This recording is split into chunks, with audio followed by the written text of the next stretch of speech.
इस प्रकार से ये 33,000 लोग अगर 8 साल में लगे हैं तो 4 लाख हर साल हो गए।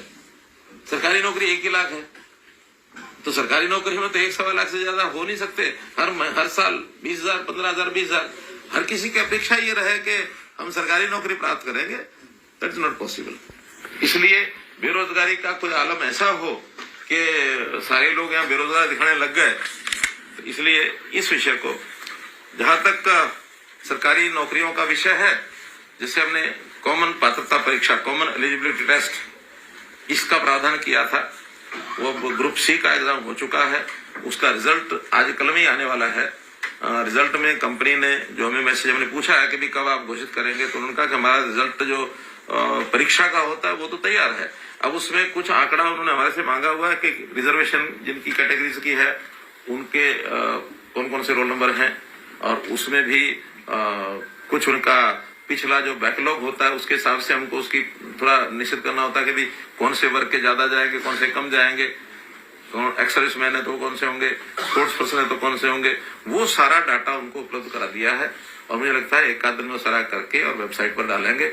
हर कोई अपना नंबर देख करके कि कौन एलिजिबल हो गया है, यानी 50% और 40% की जो कंडीशन है वो एक उसमें डालेंगे। हाँ, सोशियो इकोनॉमिक वो भी हमको उनको देना है कि जो 5% मार्क्स सोशियो इकोनॉमिक जो जिसका जो पात्र है वो उनको देंगे, ताकि उसमें जुड़ करके फिर मेरिट बनेगी, और उस मेरिट में इसके तुरंत बाद एडवर्टाइजमेंट ग्रुप सी की निकलेगी।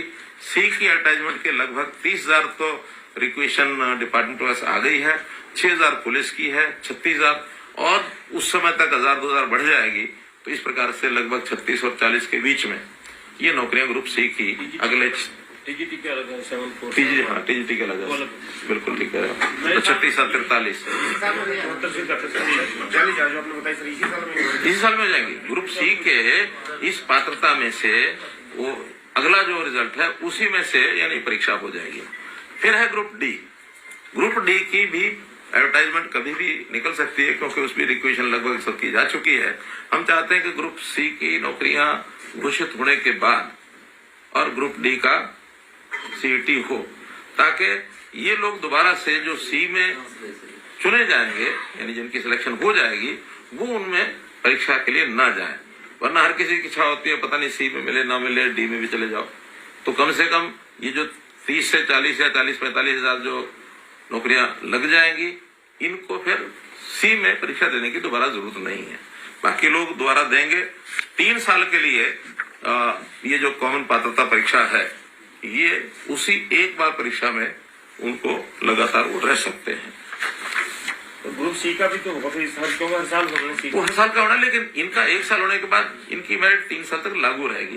इम्प्रूव करने के लिए कर सकते हैं। तो इस साल भी होगा ना ग्रुप सी का? तो होगा, ग्रुप सी का इस साल फिर होगा, यानी पहले डी, इस साल वाला डी होगा, फिर सी होगा, अगले साल फिर डी होगा, फिर सी होगा। इस साल में कितनी हो जाएगी सर टोटल भर्ती? मैंने बताया कि अभी जैसे ग्रुप सी की 42-43, डी की ज्यादा नहीं होंगी, 15-17-20 के आसपास होंगी। कारण क्या कि ग्रुप डी की हमने 18,000 2 साल पहले की थी, तो ये तो बैकलॉग कुछ ज्यादा हो जाता है। सी का बैकलॉग ज्यादा है, कुछ कोविड के कारण से, कुछ वैसे कारणों से। 4 साल पहले ग्रुप डी को 19,000। वैसे भी ओवरऑल ग्रुप सी में संख्या ज्यादा है एम्प्लॉइज की, ग्रुप डी में उतनी नहीं है।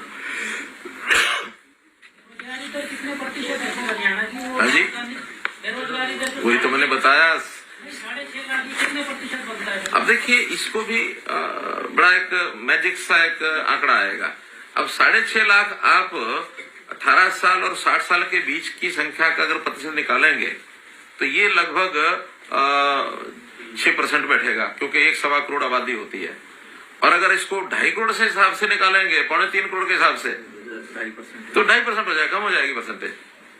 लेकिन हम वास्तव में चाहते हैं कि 18 से 60 के बीच में ही निकाली जाए, क्योंकि जो वर्किंग एज ग्रुप जो होता है वो 18 से 60 ही होता है।